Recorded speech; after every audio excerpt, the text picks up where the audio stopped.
Salut à tous et à toutes, merci de nous regarder pour cette troisième émission de Viens dans ma ville. Alors aujourd'hui au programme on aura de l'humour, de l'actualité, des débats. Mais d'abord bonne année 2014 à tous, merci de nous suivre, merci d'être fidèles à Viens dans ma ville. Bonne année à toi Mathis. Bonne année à toi. Génial.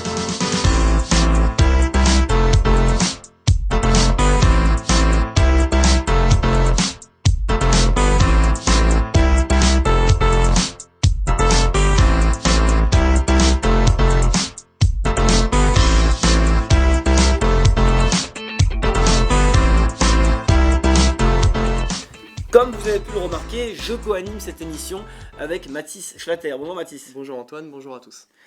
Alors, donc pour la chronique actualité, je me suis focalisé sur 3 spectacles qui ont lieu sur la scène de la briqueterie MLC à Montmorency. Le premier spectacle, c'est un spectacle humour avec une jeune humoriste qui s'appelle Amoutati. Son vrai nom, c'est Tatiana Rojo et c'est une humoriste de la région qui habite à Saint-Brice-sous-Forêt, donc une ville d'à côté. Son spectacle nous parle d'une jeune africaine qui arrive en France, donc ça nous raconte son quotidien, etc. Mais tout ça sous forme d'humour et c'est très très marrant. Ça tombe le jour de la Saint-Valentin, donc si vous avez un spectacle à aller voir avec votre copine ou votre copain, allez-y, franchement vous allez vous marrer. Le 15 février, le lendemain à 20h30, on aura le plateau humour de Sébastien Joël avec vraiment des artistes confirmés, ça aussi c'est très marrant.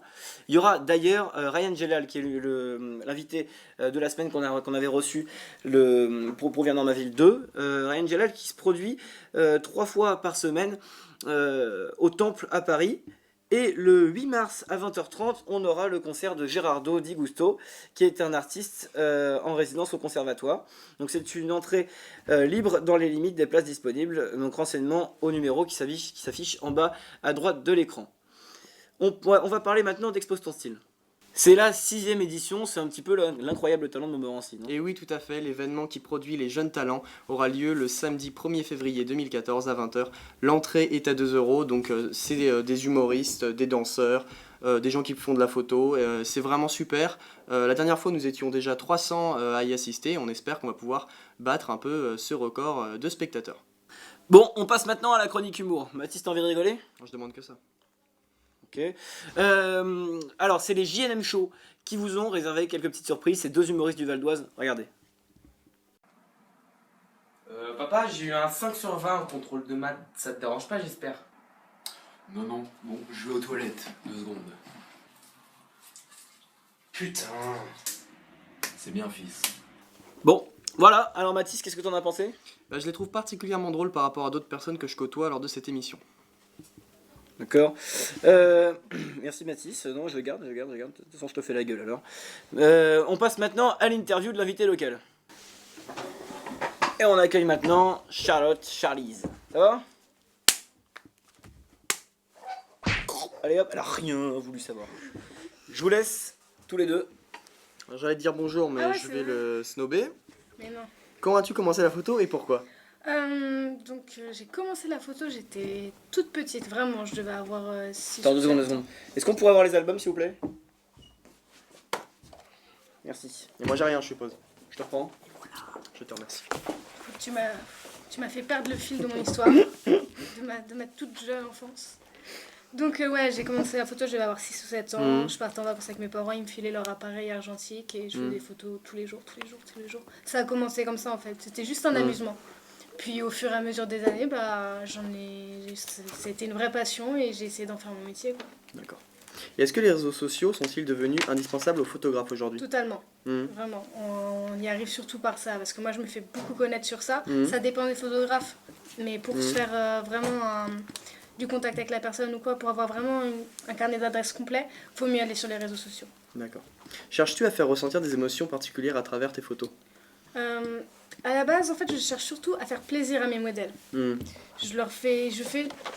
suis en fait l'idée de mes modèles, on parle, on rigole, on met de la musique et tout. Et au niveau du ressenti de mes photos, je veux faire ressentir le fait qu'ils soient bien, qu'ils soient heureux et qu'ils soient pas frustrés sur mes photos. D'accord. C'est surtout ça. Donc je suppose que tu laisses une certaine liberté aux gens qui posent ou tu... Totalement. D'accord. J'impose Y a pas pas de pose. directive. On a quelques photos dans un dossier sur mon téléphone où je leur montre pour si vraiment ils n'ont pas d'idée de pose et qu'ils en veulent. Mais sinon, ils s'amusent et ils s'éclatent comme ils peuvent et voilà. Et on fait les photos sur le moment. T'as un modèle dans le domaine de la photo, quelqu'un qui t'inspire ? J'en ai tellement, je pourrais pas les citer pour le coup. D'accord. Et quel conseil aurais-tu donné aux apprentis photographes qui nous regardent? Je sais qu'il y en a certainement. Ouais, bah, j'en donne pas parce que comme je le répète souvent, la photo c'est un domaine de requin. Donc c'est assez compliqué de s'en sortir soi-même. Donc c'est pas pour aller en donner des conseils aux autres. Même si je leur souhaite bon courage et vraiment de réussir. C'est vrai. De toutes les photos que tu as réalisées, quelle est ta préférée? Ma préférée elle est dans ce book là. Donc c'est une photo que j'ai prise un matin en allant en brocante avec mon père. D'accord. Donc on est passé à côté d'une forêt. Et dans cette forêt, bah, il y avait un champ où il y avait une horde de avec un puits de lumière au milieu, c'est vrai que et tout, avec le lever de soleil, et c'était super joli. T'es observateur, hein, dis donc. Oui, je sais, c'est un de mes talents, un de mes grands talents. Combien de temps mets-tu pour réaliser une photographie en comprenant la retouche, la prise, le montage? C'est difficile à dire, mais à peu près, le temps que j'installe un studio, il me faut à peu près 20 minutes. Le temps qu'on fasse les photos, on fait une séance de 40 minutes. Sur 40 minutes, il doit y avoir 200 photos. Sur les 200 photos, il doit y en avoir 20 bonnes, 20 vraiment qui plaisent. Retouche derrière, je dois mettre 1 heure à 2.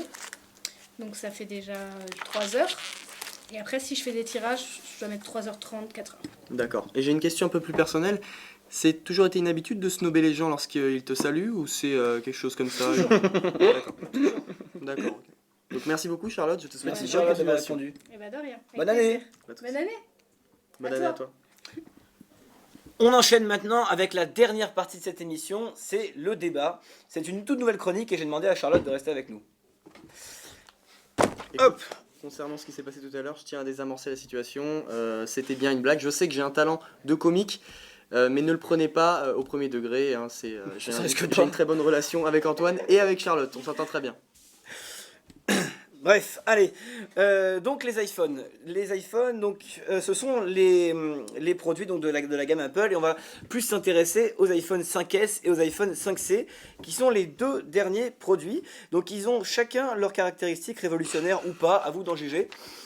L'iPhone 5C par exemple est un appareil qui sort de la lignée des iPhones noirs et blancs car il est proposé en 5 coloris, blanc, rose, jaune, bleu et vert. Il possède bien évidemment la 4G et est vendu avec iOS 7 qui est la toute dernière version d'Apple. Il coûte 711 € hors abonnement. Ensuite on a l'iPhone 5S, donc lui qui est proposé, c'est l'iPhone un peu haut de gamme, qui est proposé en trois coloris, dont les deux couleurs traditionnelles, donc le noir et le blanc, et en une toute nouvelle, le doré. Et qui possède une caractéristique, mais franchement c'est le seul téléphone qui a ça, c'est une touche à reconnaissance tactile, on peut déverrouiller avec son index. Oui, Voilà. il y a eu beaucoup de problèmes de piratage, déjà tu rentres pas déjà bien dans le sujet. Faut savoir que c'est bien beau qu'il y ait une touche tactile, mais les pirates ont mis à peu près 24 heures pour justement copier-coller les empreintes des possesseurs. Ce qui fait qu'ils avaient accès à toutes les données bancaires, les applications payantes, ils pouvaient payer du contenu sur Amazon. Donc on va remercier Apple pour leur sécurité. Moi je suis en gasoil, non mais c'est en 2 secondes. Bref, donc qu'est-ce que vous en pensez du coup de l'iPhone 5S à l'iPhone 5C? Charlotte, je viens de te le dire, mais bon. Ah, moi j'avais un copain qui avait le 5S et qui avait le truc pour le tactile là pour le doigt comme tu viens de t'expliquer. Ouais. Et il l'avait fait avec son téton. son téton, Oui, et ça avait marché? oui, il l'a mis pour que ça marche avec son téton et du coup à chaque fois il le déverrouillait avec son téton. Ah mais ce que je kiffe c'est que les mecs qui regardent cette vidéo, je suis sûr que ceux qui en ont, c'est les gars ils vont être comme ça, c'est avec le truc pour essayer de le déverrouiller. Non, je crois qu'il n'y aura plus de mecs à ce niveau-là. Hein. Il est content. Bref.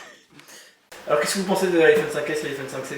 Bah, je te le disais, je les connais pas bien, donc je vais pas pouvoir te répondre. Pour moi, ça reste un téléphone, c'est un téléphone moderne, mais qui reste un téléphone ni plus ni moins. Donc je suis pas très féru techniquement.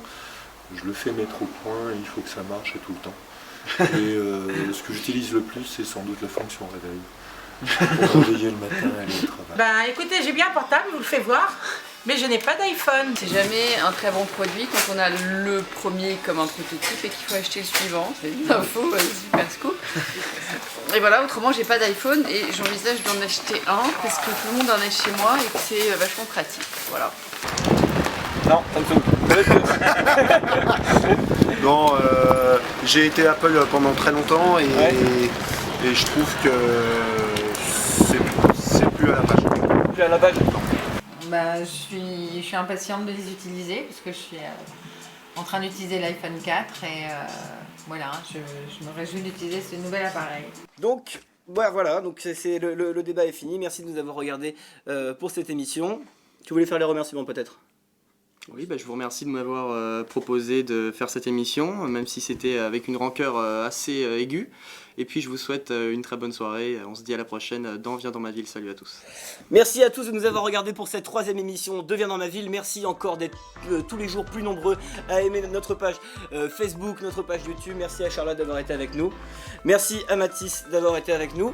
Et on se retrouve pour la prochaine émission qui sera sur la scène de la briqueterie MLC. Viens sur ma scène. Ciao.